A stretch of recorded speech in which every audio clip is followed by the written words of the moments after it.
नमस्कार। कभी सोचा है कि कुछ क्लासरूम्स में आइडियाज की बाढ़ सी आ जाती है और कुछ में एकदम सन्नाटा। आखिर इसका राज क्या है? इसका राज एक बहुत ही खास तकनीक में छिपा हो सकता है।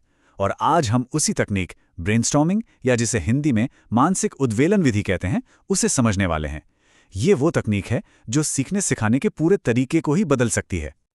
ये एक ऐसा सवाल है जिससे हर टीचर, हर एजुकेटर जूझता है कि आखिर स्टूडेंट्स के दिमाग में आइडियाज का वो तूफान कैसे लाया जाए। वो कौन सी चिंगारी है जिसे जलाने से नए नए विचारों की जैसे बारिश होने लगे। तो इसका एक बहुत ही पावरफुल जवाब है, ब्रेनस्टॉर्मिंग मेथड। तो चलिए सबसे पहले ये समझते हैं कि आखिर ये ब्रेनस्टॉर्मिंग मेथड है क्या। तो देखिए, ब्रेनस्टॉर्मिंग मेथड ये सिखाने का एक ऐसा तरीका है जिसमें किसी प्रॉब्लम के सॉल्यूशन के लिए स्टूडेंट्स को नए तरीके से सोचने के लिए एनकरेज किया जाता है। मतलब टीचर एक प्रॉब्लम सामने रखते हैं, पर यहाँ गोल किसी एक सही जवाब तक पहुंचना बिल्कुल नहीं है।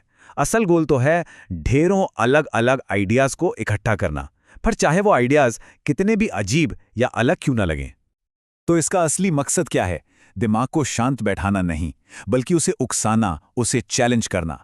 ये मेथड स्टूडेंट्स को सिर्फ एक पैसिव लिसनर नहीं बनाता जो बस सुन रहा है, नहीं, बल्कि एक एक्टिव थिंकर बनाता है जो अपनी इमेजिनेशन की सीमाओं को तोड़ने की कोशिश करता है। तो अब आते हैं इसके सबसे जरूरी हिस्से पर। इसका मूल सिद्धांत क्या है, इसका कोर प्रिंसिपल। अगर एक शब्द में कहूं तो वो है पूर्ण स्वतंत्रता। और सच कहूं तो यही इस पूरे मेथड का सार है, इसकी आत्मा है। जरा सोचिए, जब तक किसी स्टूडेंट के मन से ये डर नहीं निकलेगा कि मेरा जवाब गलत हो सकता है, तब तक वो सच में कुछ नया, कुछ आउट ऑफ द बॉक्स कैसे सोच पाएगा? बिल्कुल नहीं सोच पाएगा। तो सवाल ये है कि ये पूर्ण स्वतंत्रता क्लासरूम में दिखती कैसी है? इसका मतलब है एक सेफ स्पेस बनाना, एक ऐसा माहौल जहां बिना किसी रोक टोक के सोचा जा सके, जहां हर आइडिया को, चाहे वो कितना भी अजीब लगे, खुशी खुशी एक्सेप्ट किया जाए, जहां स्टूडेंट्स के मन से झिझक और डर को पूरी तरह हटा दिया जाए, और जहां हर एंगल से आने वाले विचारों को एनकरेज किया जाए। बस जब ऐसा माहौल बनता है ना, तो सही और गलत का फर्क मिट जाता है और पीछे रह जाते हैं सिर्फ और सिर्फ प्योर आइडियाज। चलिए अब बात करते हैं प्रैक्टिकल चीजों की। इसे क्लासरूम में इस्तेमाल कैसे किया जाए, इसकी प्रोसेस पर एक नजर डालते हैं। प्रोसेस बहुत सीधी सादी है। स्टेप 1, स्टूडेंट्स के सामने एक क्लियर प्रॉब्लम रखिए। स्टेप 2, उन्हें सोल्यूशन खोजने के लिए पूरी आज़ादी दीजिए।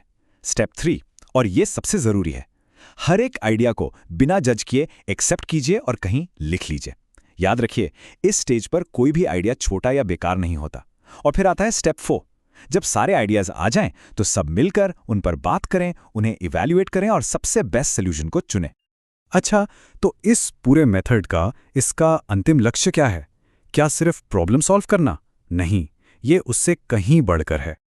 और सच में यहीं पर इस मेथड का असली जादू छिपा है। इसका अल्टीमेट गोल है यंग माइंड्स को एक्टिवेट करना, उनके दिमाग में एक स्विच ऑन कर देना, उन्हें क्यूरियस बनाना, उनमें ये कॉन्फिडेंस जगाना कि हाँ, उनके आइडियाज की भी कीमत है। ये उन्हें सिर्फ जवाब रटने वाला नहीं, बल्कि एक प्रॉब्लम सॉल्वर बनाता है।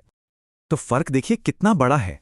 जो ट्रेडिशनल तरीके हैं वो अक्सर हमें एक ही सही जवाब वाले बंद दरवाजे तक ले जाते हैं, लेकिन ब्रेनस्टॉर्मिंग ये क्रिएटिविटी, आइडियाज और संभावनाओं के अनगिनत दरवाजे खोल देती है। ये डर की जगह एक्सप्लोरेशन को, खोज को बढ़ावा देती है। तो देखिए, ये सिर्फ एक तकनीक नहीं है, ये तो सोच को बदलने का एक पूरा जरिया है। तो अब सवाल ये उठता है कि अगली बार क्लास में किस मुश्किल समस्या पर विचारों का ये तूफान लाया जा सकता है? जरा सोचिएगा।